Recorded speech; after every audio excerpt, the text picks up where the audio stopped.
Everything has changed, and we're not thinking big enough. The Dark Gothic MAGA oligarchs are going for everything at breakneck speed. We are playing defense and cleanup, and badly. It is time for a switch up. Join me in a brief thought experiment. What if California, Oregon, Washington, Minnesota, Maine, New Hampshire, Vermont, Massachusetts, Rhode Island, Delaware, New York, Maryland, and Virginia became part of Canada? It wouldn't have to stop there, of course. But for this thought experiment, I've chosen only the states that A, voted blue in the 2024 elections, and B, are contiguous with other such states. Hence, no Colorado, New Mexico, or Illinois, though, of course, they would be welcome to. Given the vitriol directed at blue states by red states, seems like a good deal, right?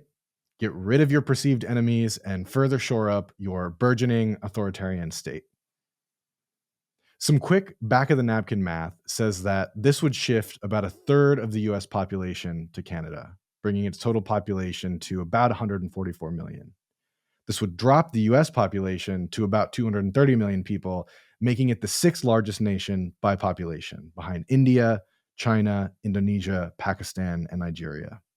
Canada, meanwhile, would become the ninth largest nation by population, catapulting from 38th currently. Economically, this shakeup would subtract $9.4 trillion in GDP off the books of the United States, bringing the US's GDP to $15.6 trillion. Meanwhile, factoring Canada's existing GDP of $2.2 trillion, the new Canada's GDP would catapult to $11.6 trillion, making it the third largest economy on Earth, and China would now be the largest economy by GDP. For these reasons alone, the likelihood of success in this scenario is low. But rather than concede in advance, what if we went through the steps of actually trying to make it happen? What if we used the legal mechanisms available to us to badger our governors and state legislatures to join Canada? What if they too saw the writing on the walls and decided to go for it? What if, for once, we put the oligarchs and MAGA on the back foot, force them to spend their time and energy trying to stop such an effort? Whatever you might think about the prospect, the point I'm trying to make is that this is the kind of expansive strategizing and activity we need to undertake now. Mass protests are important signaling exercises, but they are not going to cut it, especially because a lot of us already expect Trump and Musk and their cronies to inject false flag violence into protests to lay the groundwork for martial law.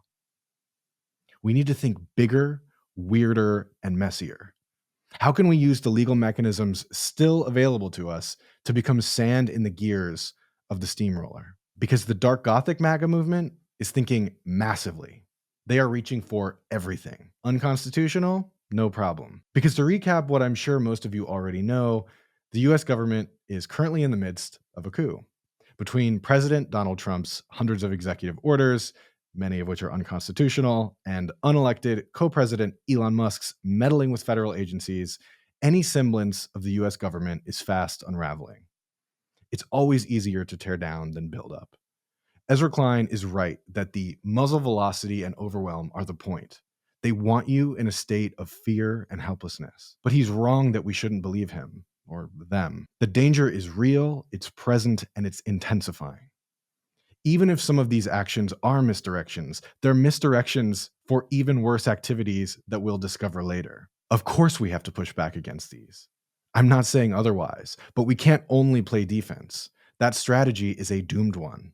Instead, we have to use our collective numbers to mount simultaneous offensives. From my perspective, using the levers of democracy to ensure states can still practice some semblance of democracy is a noble goal. And why I think if you live in a state where this might be possible, you should actually consider the actions you could take to propel this movement. Even the near inevitability of its failure is worth your time because it subtracts from theirs, or at least slows them down. Even if the Canada angle doesn't appeal to you, there are countless other ideas you might build solidarity around. The Dark Gothic MAGA movement has embraced the magical thinking that underpins the tech industry, and it is working for them. They know that most of their ideas will either flop or get discarded, but they don't care. They're reaching for everything, setting all the terms of the debate. It's time for us to bring our own version to the table. We need to activate our own magical thinking, step into frames of thought totally outside last year's logics, and then instead of trying to perfect them at the concept stage, start translating them into action. It can be messy.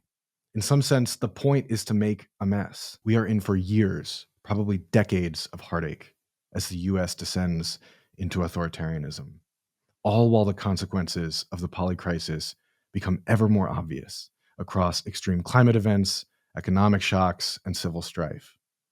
There's no way around this. That's all the more reason to step outside conventional frames and put our smarts, savvy, and solidarity to action.